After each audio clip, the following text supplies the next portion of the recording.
why they don't want you to have cars like these.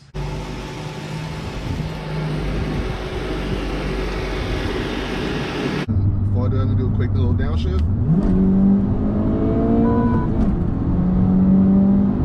Yeah, there's love, there's hate, lies and games, faith. Hello everyone, welcome back to the channel, and I'm gonna jump straight into it. In today's video, I'm gonna explain to you why they don't want you to have cars like these. And I'm also gonna break down who they are, and I'm also gonna break down why they don't want you to have cars like these. And then I'm also going to break down the way to get past this and how we can retain the fun, enjoyable manual gearbox cars that we can go to car meets with and enjoy and be proud to modify and stuff like that.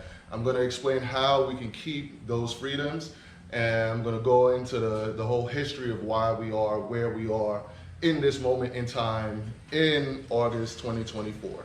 So without further ado, let's jump into this. All right, so first I'm gonna get into who they are. When I say they don't want you to have cars like these, I'm gonna be specific. So there's organizations out there like the WEF, there's also organizations that manage wealth like BlackRock, and there's people out there. I'm just gonna break it down and go back into history a little bit and kind of just let you know the majority of who they are people from Europe or European descent that believe in an old way of thinking. And before I do, I'm gonna do a quick little downshift.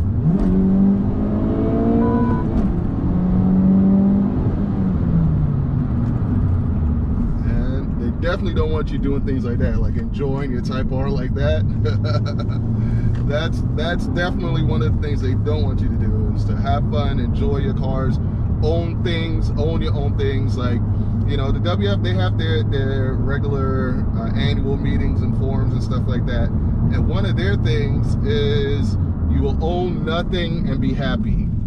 That is their mentality, is that they want you to not own anything, basically essentially be a lifelong rent payer. You'll be paying rent back to them and you won't own anything, right? So that's something to keep in mind. That's one of the things that I want you to base everything I'm saying on, and understanding that is their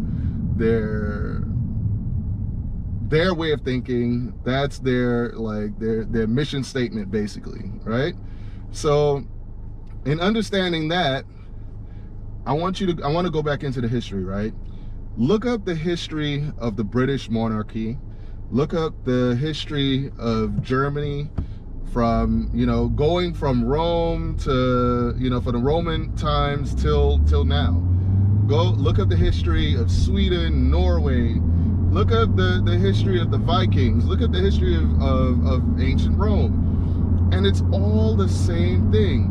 It's a bunch of wars, people killing each other, brother killing brother, in a lot of cases, the parents killing the children and children killing the parents for grasp of power to either, take over businesses or companies or take over the throne, you know what I mean? That has been their way of life for centuries. For centuries and centuries and centuries. This has been the European way of life. The European way of life has always been that. It hasn't changed. Yes, they got educated by the Moors and learned, they received enlightenment at some point in time. And what did they use their knowledge for? Is to go and create more wars, more leading through fear and genocide and slavery and colonization. That's been their whole bag forever, right? And I think what made the United States great once upon a time is because the United States decided to, they didn't want to pay tax back to Great Britain, which is also part of Europe, obviously. So at one point, the United States, you know what, we're done with Europe, we're gonna do our own thing. And that's when the United States started to blow up and thrive. They had independent thought, independent ideas, you know, inventions were coming out like crazy. And I think that spirit kept on going up until roughly World War II. And then when World War II took place, and mind you, there's still been like, you know, European influence in the US on and off throughout.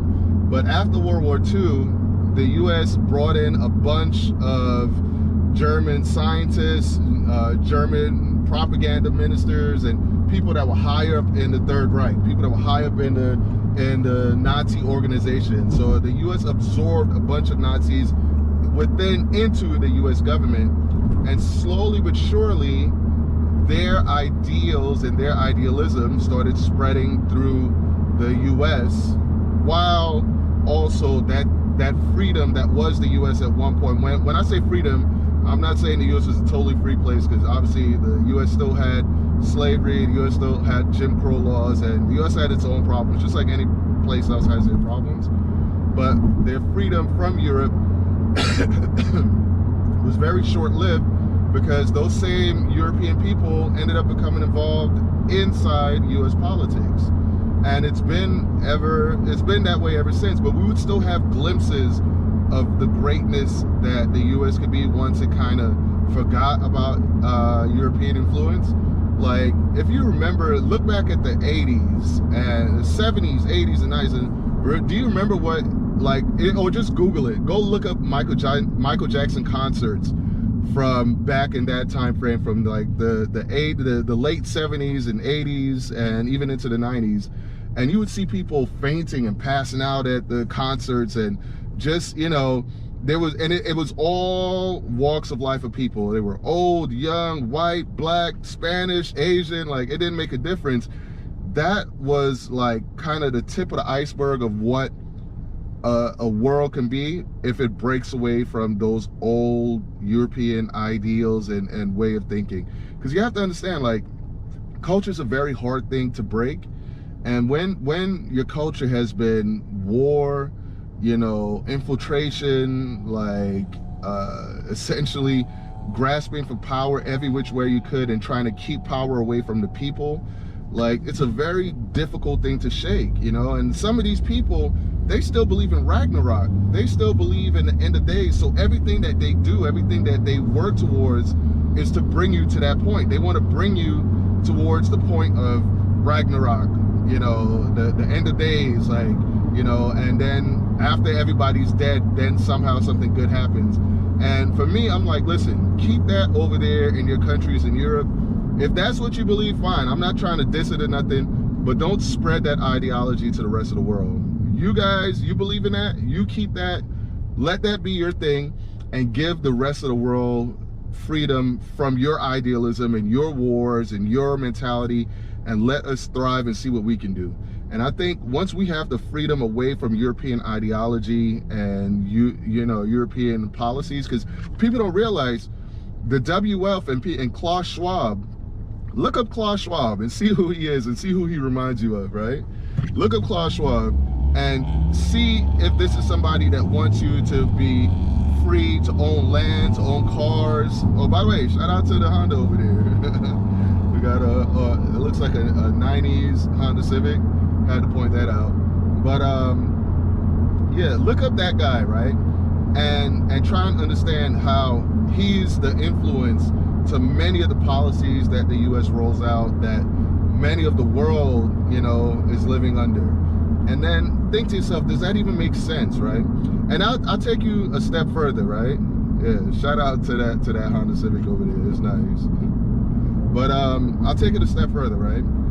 Even for those, if you pay attention to what they tell you they believe in, let's say they tell you, we believe in Christianity, right? And we believe in the 10 Commandments and stuff like that, and they want to push the 10 Commandments, they want to push Christianity. Well, if you believe in Christianity so much and you believe in the 10 Commandments, why don't you just follow these 2 basic rules? Thou shalt not kill, thou shalt not steal. Why can't you do those things?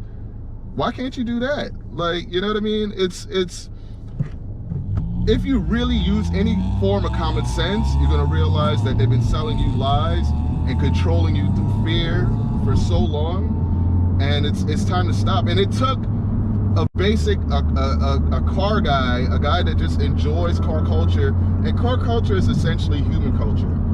I enjoy being around good people and having the ability to talk about things that we enjoy and just camaraderie and have fun. That's what car culture is, right?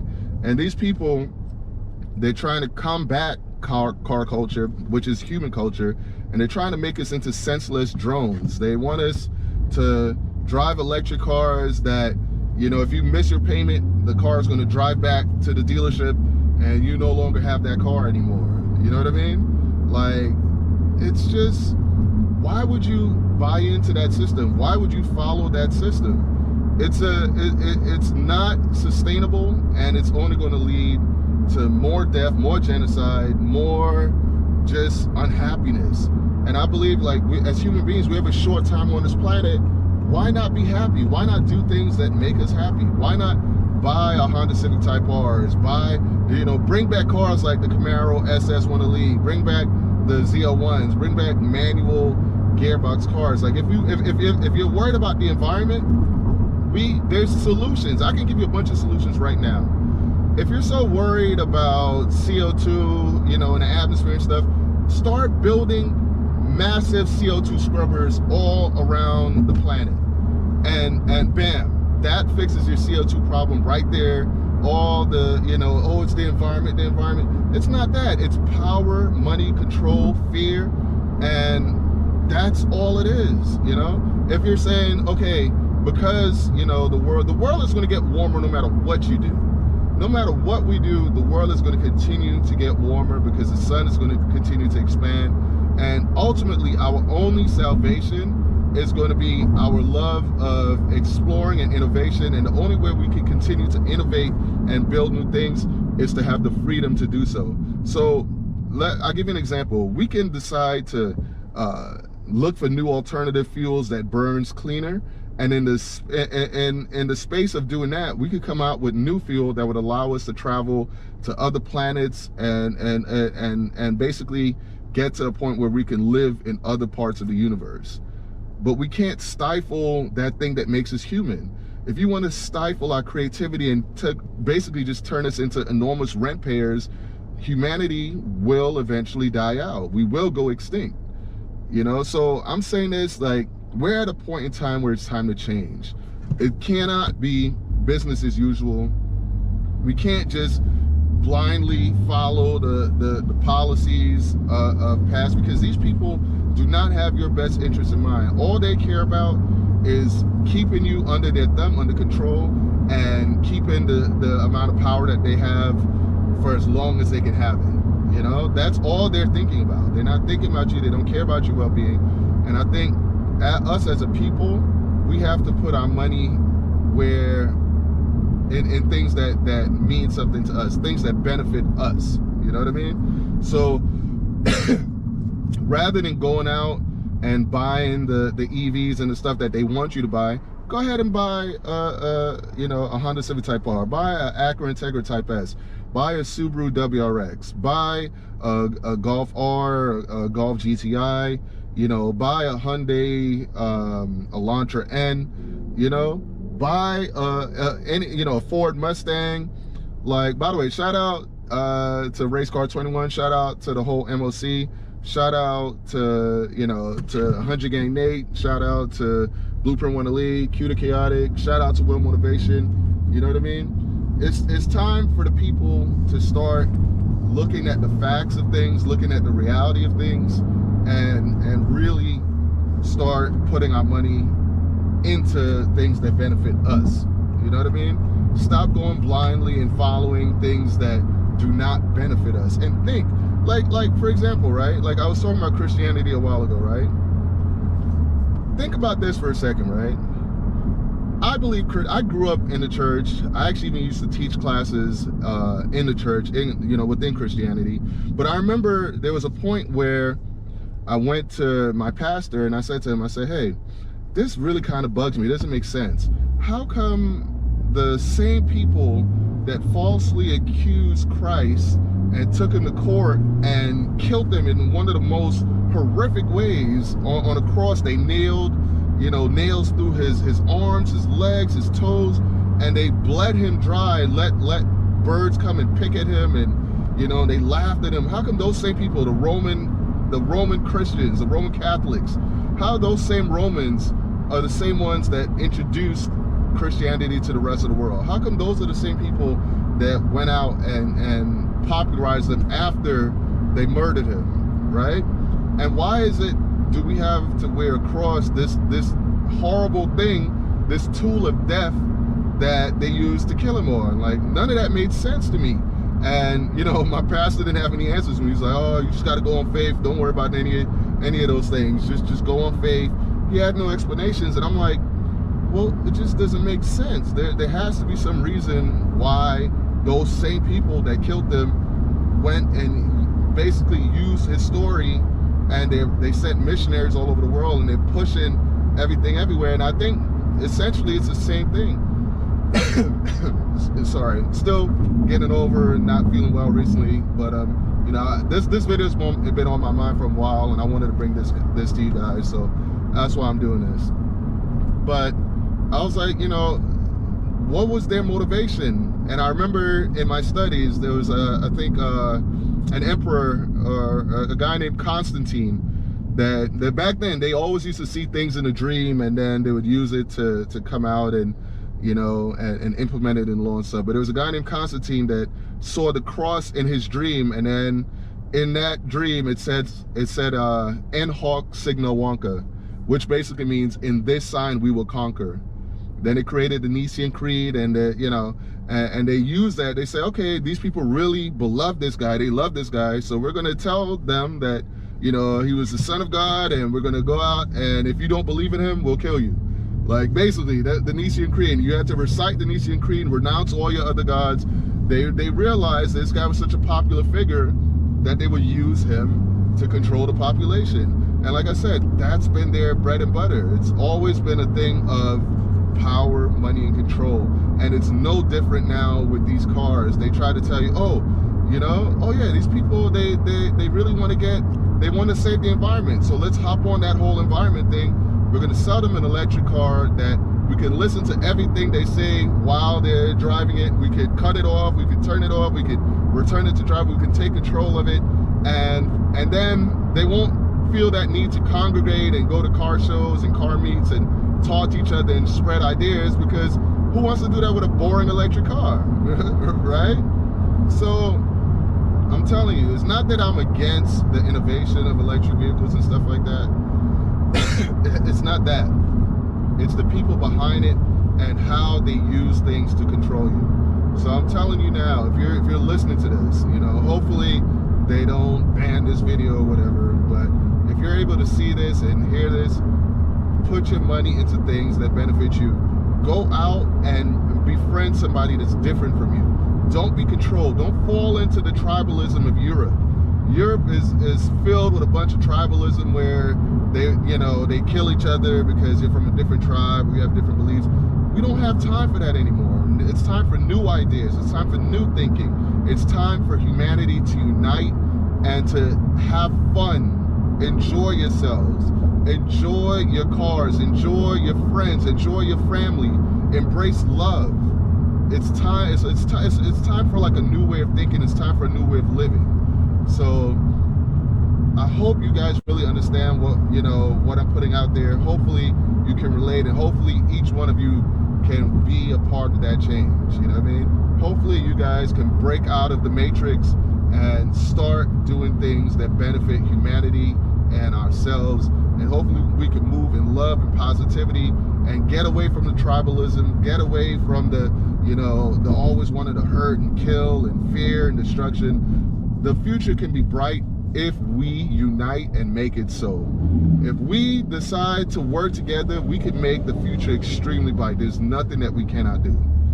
And that's all I got to say about that, man. I hope you guys enjoyed this video. I hope you guys rock with what I'm saying. Hope you guys understand what I'm saying. And if you feel differently, I would love to hear your opinions. And even if you agree with me, comment below. Let me know what you think. Type in, exactly how you feel and what you think about what I'm saying. And, we can have a discussion in the comment section. Well, that's it for this one. Hope you guys enjoyed this video. Race Car Friends, out.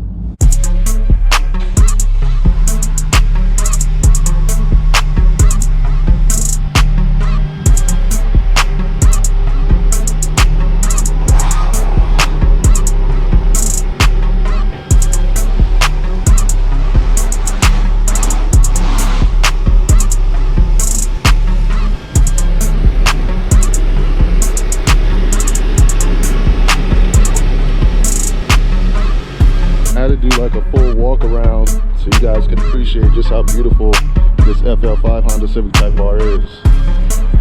From all angles, I think it's just a beautiful, beautiful vehicle. So you guys comment below, let me know what you think. Like, I genuinely enjoy it. I enjoy driving it.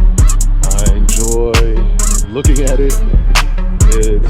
It's fun. It's fun. It's beautiful. And I hope Honda continues to make fun, enjoyable cars like these that we can continue to share with each other and just enjoy as human beings. But yeah, man, you guys comment below. Let me know what you think. Is it beautiful to you or is it just me?